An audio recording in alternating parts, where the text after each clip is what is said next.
What's going on, everybody? Welcome back to Phantom Empire. This is Chair Shot Chatter, and we're just going to go over the Double or Nothing results off the top and then introduce the panel. In the buy-in, the Hardys and Hook defeated Page and the Guns. A little bummed to see the Guns lose again. I really like where they were going and how they were being presented. I think the talk from this match is Jeff Hardy and that botched top rope attempt that basically had him land on his upper back and head. And, it could be as simple as a mistake, but I would say that the Twist of Fate attempt before that was not very good either. So I hope he finds a way to recover and get back with it. But, the Hardys took out the Guns and Ethan Page. The AEW International Blackjack Battle Royal, that's a mouthful. Orange Cassidy ended up winning that one. We had Ricky Starks eliminate both Juice Robinson and Jay White. Orange Cassidy with his little trademark kick to win it on the outside over Swerve. And by the way, how good is Swerve Strickland? Really, really high on him. Adam Cole beat Chris Jericho via stoppage. FTR comes out over top of Jarrett and Lethal. I'm a big FTR guy, but I wouldn't have been very mad if they lost that match. Wardlow and Christian Cage go at it in a ladder match. Some big-time high spots for sure. Wardlow comes out on top. Jamie Hayter basically lost a squash match and her championship to Toni Storm. Jamie Hayter is hurt. I think they're hoping she'll be back by All In, which would make sense. Have her win it at All In. AEW World Trios Championship had the Acclaimed answer the call where Billy Gunn didn't get into the match at all till the very end, and then swiftly took a spinning back heel kick, and that was it. Jade Cargill defeated Taya Valkyrie and then issued an open challenge, almost being a little arrogant and cocky. And Chris Statlander came back and soundly defeated Jade Cargill, who I believe is taking a break and might be presented in a different way when she comes back. MJF ended up winning the Four Pillars match. We'll talk about that one a little later on in the panel.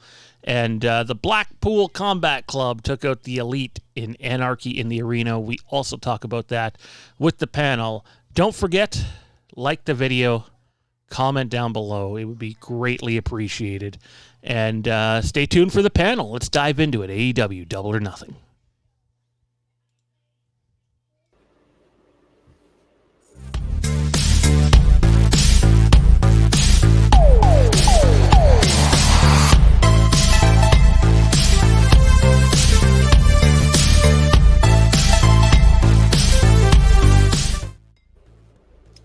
And now to the panel. That's right. We're going to take a more in-depth look at Double or Nothing from this past week. And MJF did indeed retain.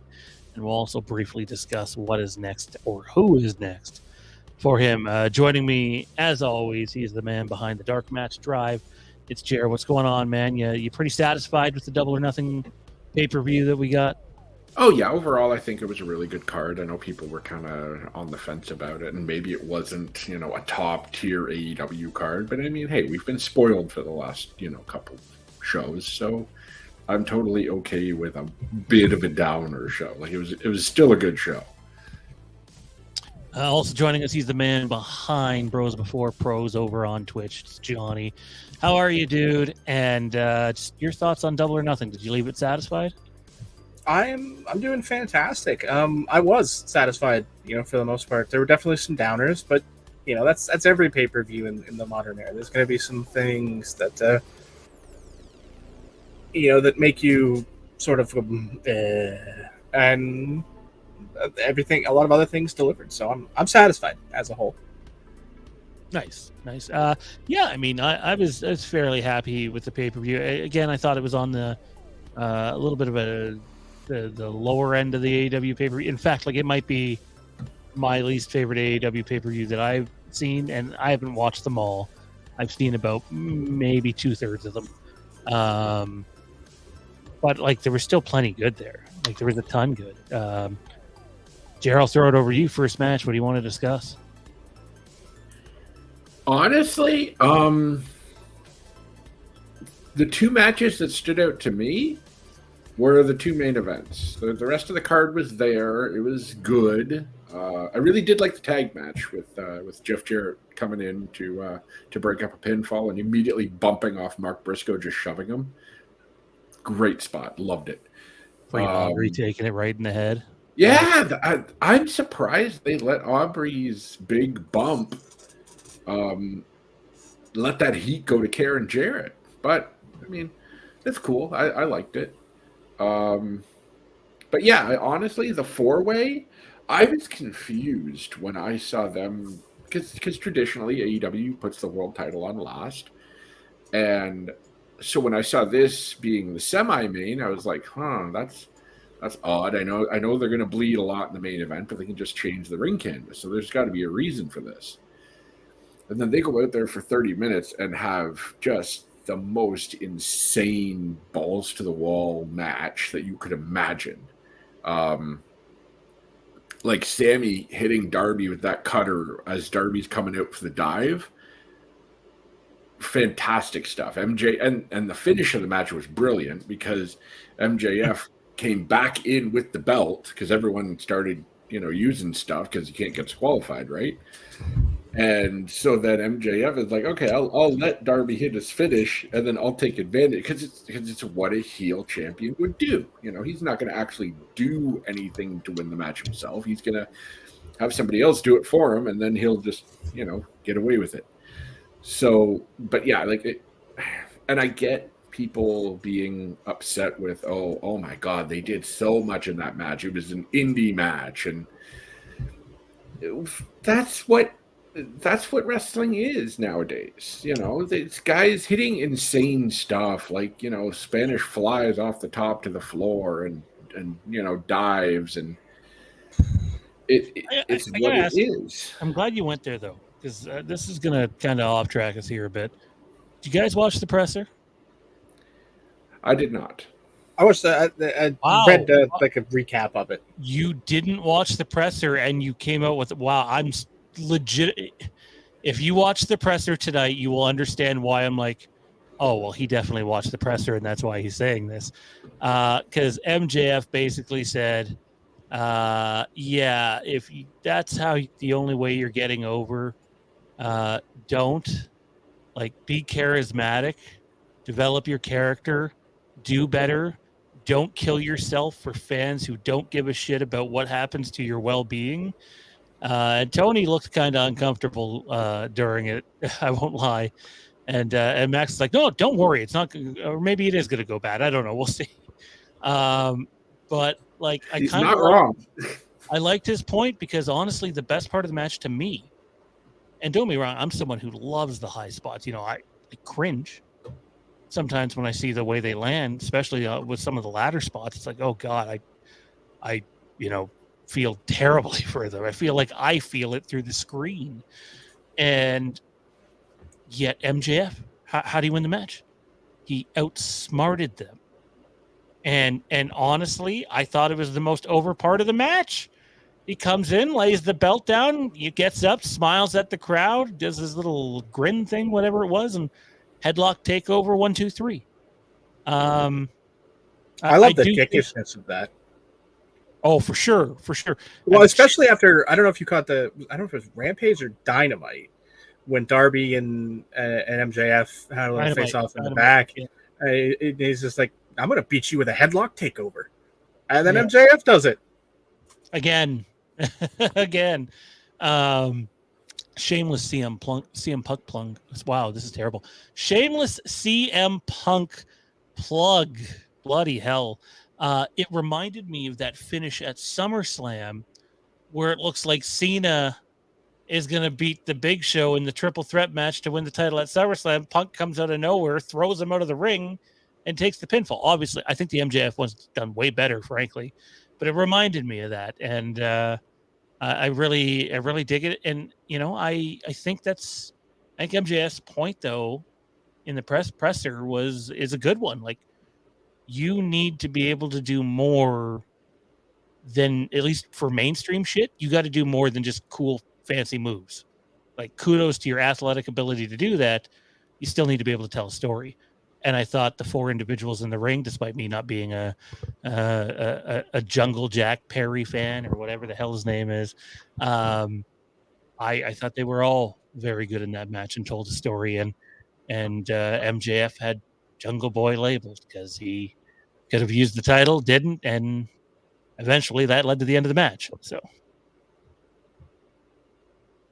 It was everything it needed to be. It showed off all of their, their histories as well as their, their interactivity with each other. I mean, I love the spot where they all sort of collectively hit their mentor's finish on each other, because that was a fun nod to the history of where they all came from, and let's be honest, MJF hitting the Crossroads amidst all of the, WWE talk that's been going on was fantastic. I loved it because it sort of doubled up that. It allowed them to bring up the history of MJF with Cody and bring up Cody's history in AEW as a whole while capitalizing on all of the him leaving stuff. I loved it. I thought the match was much better than I expected.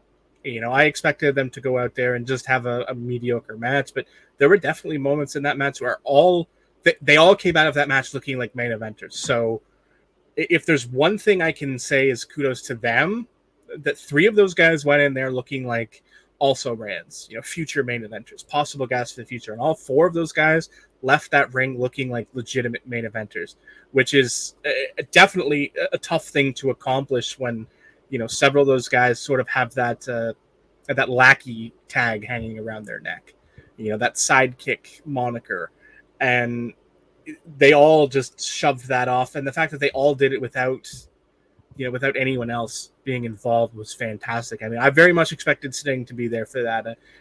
I expected that you'd see, some sort of interaction from either Ty or, somebody in the JS or something. I expected more shenanigans, and yet they just went out there and just tore the house down, for 30 minutes and just stole the card for me. They walked in. I did not have high expectations, and they walked out having stole the show. And there were definitely moments in that match that me as a fan kind of went, oh no! Like, when they hit that Spanish fly from the top rope to the outside, I held my breath, no doubt, because there are so many ways that can go horribly wrong. And there were definitely other moments throughout the match where, I sort of, caught my breath a little bit. It was like, oh. But, they all brought it back to that perfect finish in sort of an indie-rific way where, you get the ring, you get the belt, you get all of the shenanigans, and you saved most of it for the final crescendo to a great match after leaving everything everybody had on the mat. And I loved it. MJF using the belt and then pinning the guy, not who received the move, but who gave the move, was just fantastic. Tying back to the Wednesday night promo where he, hit the headlock takeover and hit the pin on the guy who said he'd beat him with it. All just fantastic stuff that I loved. And it showcased that, the future is safe in AEW. The future is bright. That's for damn sure. There seems to be some belief MJF might legitimately be hurt. The arm? Yeah, I thought that too. He had the what is it called? Like slings? Is that what they're called? When you get the thing on each side of the to stabilize the shin or the ankle area. He had those on his forearm and was pretty heavily wrapped in the presser. And I mean, it could have been one hell of a sell job, but I think he either tweaked something or hurt something, or I don't know. I hope it's not that bad. Obviously, because he's doing amazing shit. Before we move on to anything else, though, quickly, what's next for him? If you haven't seen the presser, he did basically throw the entire New Japan promotion under the bus. So called it an indie promotion not worth his time. I mean, honestly, you could throw him in there with really anyone right now. I mean, obviously, they're not going to put their champion against him, so it's not going to be Sonata or Yota Tsuji. And I mean, you could do Okada because Okada is not their top guy right now, and MJF could conceivably beat him, and it would be fine. I mean, I hope they don't do some like lower tier stuff where it's not interesting for MJF. Like, I don't want them to, put him against Goto or even Tanahashi.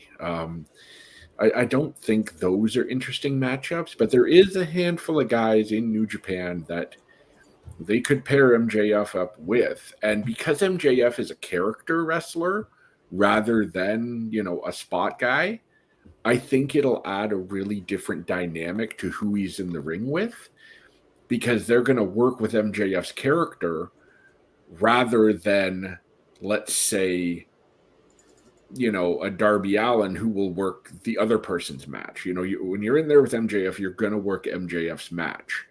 And I think that's a really cool dynamic for a lot of the New Japan roster. So I don't know who they're going to go with. I don't think they'll go with the champion, because champion versus champion doesn't work right now. So I don't know. I'm really excited to see how the Forbidden Door card kind of shakes out, though. If he doesn't end up going up against Kenny or doing something else, I wouldn't mind Ospreay. I don't know if that's even possible, but they could probably put on one hell of a match. That would actually be a lot of fun, and I think Ospreay is available and beatable if you need to. I don't think that, and I'm not saying the match wouldn't be great, because obviously it would. I don't think that works in the sense of they're the same person.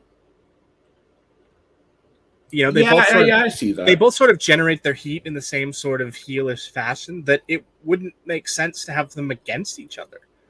Now if you want to put them in a tag match, but would it though? I mean, think so. when they're saying the same things, that's just, it's an echo chamber promo. It's not a good promo.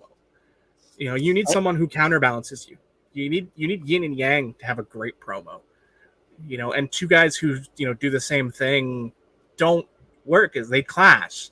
Who could say the cheapest thing to get the cheapest heat? It's a race to the bottom, not a rise to the top. When you get two guys doing that same sort of promo style, I don't think it would work as well. I could definitely, however, see them sort of aligning themselves and having a tag match where they're against, say, Kenny and, well, let's throw a random name at the wall that seems likely to be joining AEW in the near future, and Coda, because that makes sense. So I think they're saving Coda. I think by that point we'll have already had the Coda debut in AEW. Yeah. So then I think it then comes down to, does New Japan want him on the card if there's still some acrimony between them and him? Oh yeah, that could but be nice. There is apparently a New Japan offer on the table for him to return. So it doesn't seem to be quite as two-sided of a hate as what it was. So I mean, I don't know. They'd maybe just want him there for that, just to have that value. But I think you wrote him off, but I think the answer is still Sonata. They're both the young aces of their respective brands, and I think it would still be a fantastic match. Both guys are still very young. Yeah, but you can't beat either of them. What do you do? A DQ? What? Just 5 guys show up and beat up MJF? You can. There are a multitude of ways with an MJF match where you can have, the finish go off when neither of them lose their heat. I mean, it's just as simple as the Reds catching him with the ring. I mean, if Yoda wins the belt, then absolutely 100% do it. But I don't think they'll take the belt off Sonata immediately. So I don't know. It's it's an awkward situation where there's so many options, but no real good option. I think Sonata, as that representation of the next generation, is still most likely the guy, because, like you said, I don't see him dropping the IWGP to Tsuji. That doesn't, unless Tsuji is the next Okada, which I personally don't see. Liger did bring that up. And that's why I make that that side panel, because if somebody like Liger sees it, maybe I'm just not seeing it because he's been away for so long and I didn't really get to see much of his excursion work. Yeah. So I don't know. We'll see. We're nearing the end of the video here, Johnny. What's some Double or Nothing things that you want to discuss? How bad the main event was compared to what it should have been. Shut up. I'm sorry, I can't watch the first half of that match. Okay, from a like video perspective, because there I'll agree with you. They missed a lot. Not of stuff. just from a video perspective. They kept teasing the 2-panel video, which they should have been doing the entire match. I mean, it's 2023. You can put a camera. 96 WCW. It technologically it worked. Like, people make the comparison of, oh, we didn't like it in 96. We didn't like it in 96 because our TVs were so small we couldn't see a damn thing in any of the 3 panels. This is 2023. We can see what's happening in each of those panels now. We play video games like this. We're okay. Exactly. Like, so if you're going to do a match like this, when all of the guys are sort of pairing off and going off and doing their own thing in different parts of the event, don't cut the camera around. You're going to miss way too many spots. And they did. There were so many spots that they missed that they'd have to come back to that they were on just a few seconds before because they couldn't wait. Yeah, they had to cut and go different before cameras. the spot. Yeah, I'm like, exactly. And it was just it was not good. And then don't even get me started on that band. Yeah, I'm with you on that. I said it on Sunday watching the pay-per-view with my parents. I have heard better bands playing in downtown Oshawa than that group. That's a low and that is not a compliment to the bands in downtown Oshawa. Yeah, they're getting you leave King Moonracer alone. But they were bad. They looked bad. They sounded bad. It just, there was nothing good about. I don't know what blackmail they have on whomever. But that was not good. It's not good at all, and they should have not done. I mean, and this ties back to, if Tony wants music playing throughout Anarchy, which I don't hate from a principled stand of view. The guy's an ECW fan from way back. For God's sakes, call up NWA and get what was New Jack's theme? Natural Born Killers? Yeah. License that for a night and play that, because it actually goes with what's happening. The fans of old school would pop because it's New Jack's theme. Like, do that, and I'd be fine with it. Just pump it over the speakers. You don't need a live band doing it. Oh, you definitely, not unless they're good. I'll say that. I mean, I get what they were trying to do with the whole, they'll stop the song once we kick the, like, okay, I get that. It was clever and all, but, like, I don't think it worked. You could have got the same effect playing it by doing a spot into the production booth. Yeah. You know, like, if that's the effect, but we need a live band so that we can stop the music halfway through. No, you just do a spot into the, like, back body drop somebody into the production booth. Same effect. You take out the sound guy, the music stops. There you go. That's it. Just as simple. Yeah, I had my hopes up for that match. I mean, it's Anarchy in the Arena. I thought we were going to get real crazy. And, to me, I need more than just, hey, I went into a arena hallway and threw someone against a garbage can and a pillar. I got it. You know, we got the pile driver in the truck, but, like, literally the Roderick Strong Jericho thing went to more interesting and, frankly, more creative places backstage than the Anarchy in the Arena match went to. I mean, we went to the same places. They didn't really use the arena itself to, like, the full potential, I don't think. Like, yeah, they used around the stage a lot, and, you know, they did a bit in the the swing in the concourse area was pretty cool in the garbage can. But beyond that, I mean, I didn't really care for the truck and all that stuff. I think that's because they used some of those original spots that they could have used on Sunday for the Jericho stuff. That's true. Man, that match sucked. Anyway. Yeah. Oh. And, I did. Sorry, I just want to make this real quick. Yep. So Punk's coming back, big part of their program. Jericho pitched a return, but Jericho keeps losing, like, all the time. And like you had him lose to Roderick Strong before facing the guy who's supposed to be better than Roderick Strong and Adam Cole at the pay-per-view. Well, that was because of Adam Cole, though. Like, it wasn't Roderick beat him on his own. It was Adam Cole beat him, and then Roderick pinned him. I still think it's a bad look, despite Adam Cole helping. I don't think you want him to go in a loss. Like, I don't know what his win-loss record is, but like, if you just go over the last few months, dude's lost a fair amount. Like, at a point where he doesn't need wins. Jericho, but like, yeah, you can only beat a guy so many times, and it's the same thing that happened to Mick Foley.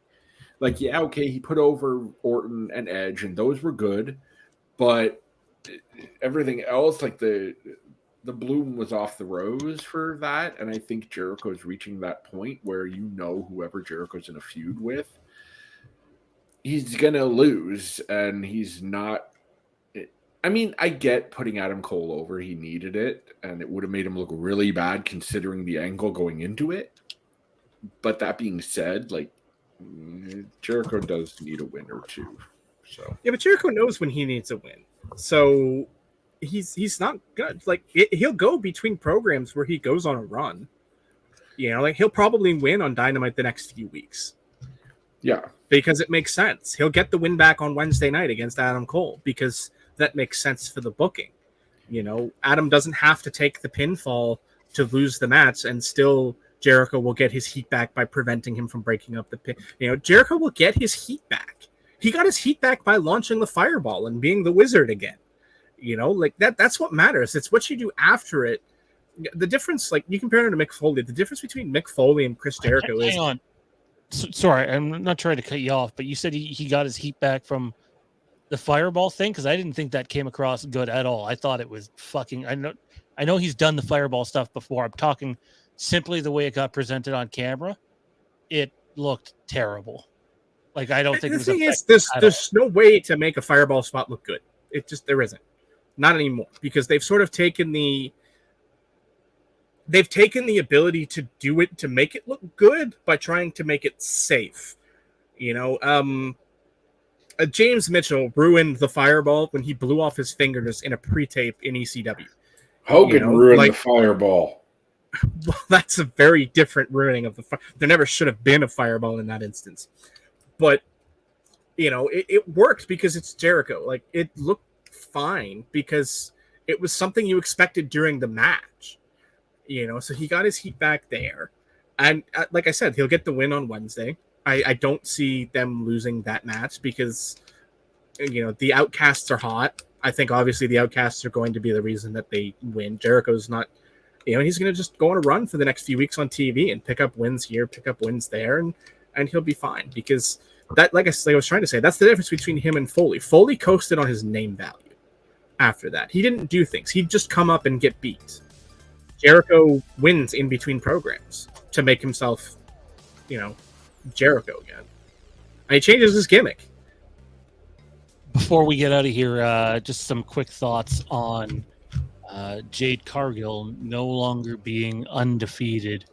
I kind of understand what they're going for. They can play the whole, well, she had already fought once and then lost. But I did not like that for her to be her first loss. I completely agree with who did it, but feel like we were robbed of a good match. I think the idea was to give Jade kind of an out there so they can bring it back when I guess she wants to take time off. And that kind of gives her a way back in where, you know, oh, you didn't beat me at 100%, so on and so forth, which is fine. I mean, the whole plan the entire time was to get the belt on Statlander, and I guess they wanted to pull the trigger rather than, you know, do a 2-month feud and then build to it because they wanted to get the big surprise pop, which is fine. I get it. And, you know, Jade can take some time off. Statlander is going to be the champ now for a little while. Until she hurts herself again. Well, ideally she'll be okay. And now, because Cargill pretty much went through the entire mid-card roster, now Statlander can kind of have fresh matchups with people. And, it rejuvenated the title, not to discount the 60-0 and whatever. It was a good run, but there was no steam on it at the end, I don't think. It had been in a holding pattern for a long time.